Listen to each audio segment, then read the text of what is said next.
Now,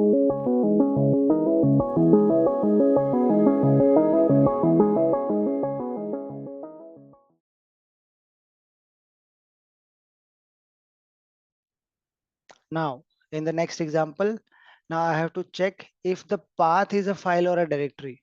I need to check whether in my directory, the given path, the given file, whatever you are giving here is a file or is a directory. This is a file, right? Because it's a .txt, but I might give, or a user might give folder also, right? So I want to detect that whether it's a file or it's a directory. So what I did, now I gave package. So I know package is a folder here, right? So my program should be able to detect like it's a directory. You see, I have this as a folder here. So path is equal to package. If os.path is a file, if this line is true, if it's a file, then then run this line.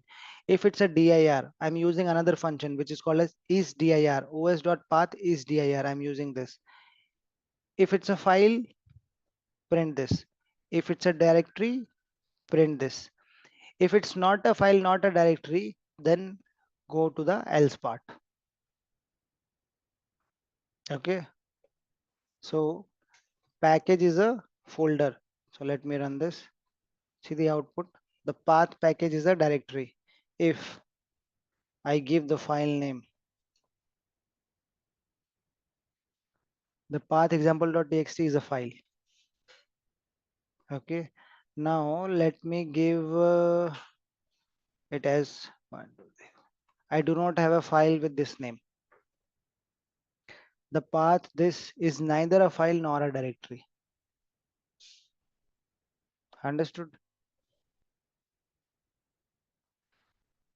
Okay. Mm, So this is how you have to validate the path, whether it's a path given, given input is a path or it's a file. Now there is something called as an absolute path and relative path. Okay, so if I need to get the absolute path, so there is a function os.path.abs path. So this is what example.txt, it's a relative path. I'm telling a relative path as a reference where it is. This is here itself. So this is relative to me where?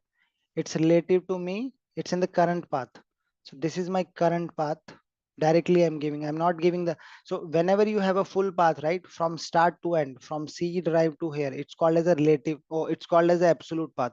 Absolute means full path, and relative path means with respect to your current directory. With respect to my current directory, what is my path? My path is only this, directly the file name. So always, in a general sense, relative path is shorter than your absolute path. Absolute path means from start, wherever the folder is starting, to the end. This is your absolute path. So I'm just giving a relative path. I'm just giving a file name as an input. So example.txt. I have this file here. I'm just giving the name as an input. I want to know the complete absolute path of this file. If I run it, so this is the absolute path of this file. It's in C, users, couple, document, MLOps, this directory. If I give, I have another file called destination.txt. If I give destination.txt, if I run it, see, it's also in my current directory. So it also returned the complete path, complete absolute path. So this is how we need to work with OS module and file paths. Okay. Any problem till now?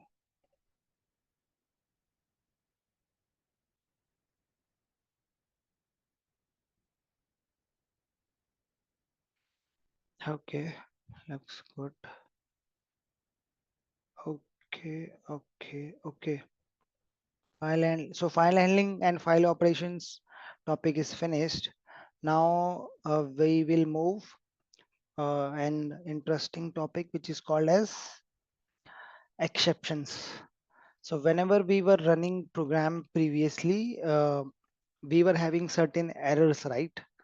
Like a name error or something. Let me show you.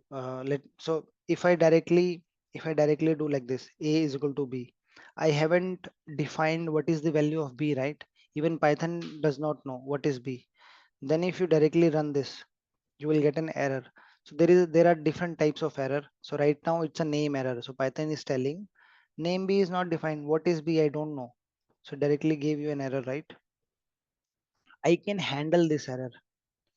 So whenever a developer is designing certain application, right, it will try to handle those errors, because if it doesn't handle those errors, right, the program will abruptly terminate. So we do not want to ab- abruptly terminate. We want it to be gracefully terminated. Okay. So this, if I got an error like this is an abrupt. This is an immediate effect, you can say. I might want to terminate it, but I want to terminate it gracefully. Gracefully, you can assume like slowly. Okay, so there is a less impact on the program. So for this graceful termination, we need to understand few concept which is called as an try and accept block.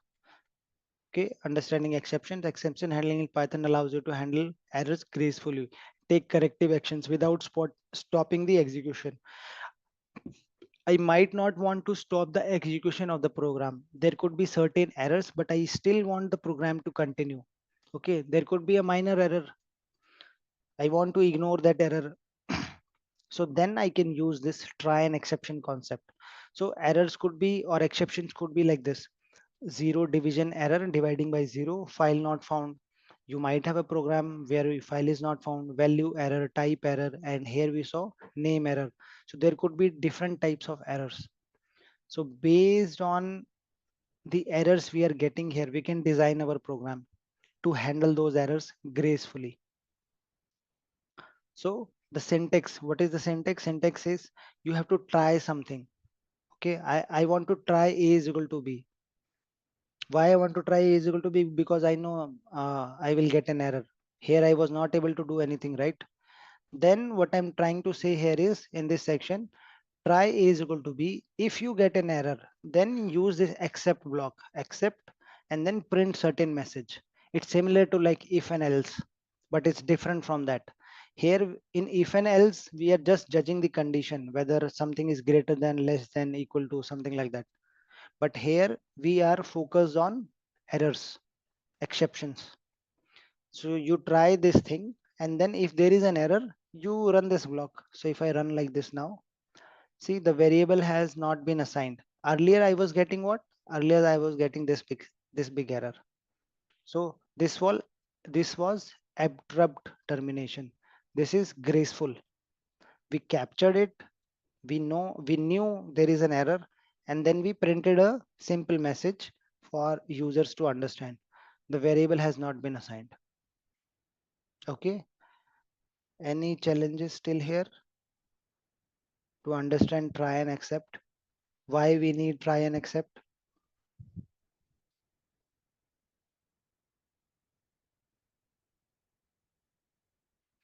Okay, looks good. Yes. Okay.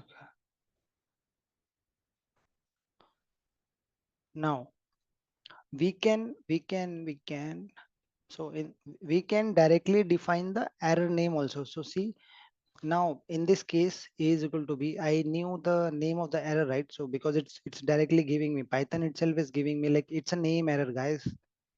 All right. So if I would have been doing like this 1/0, see, it's telling it's a zero division. So the name of the error Python itself is giving me. Okay. See, it's a name error. It's a zero division error. So Python is already giving me. So I can design a program to exactly point to a certain error. So what I'm trying to do here is if try.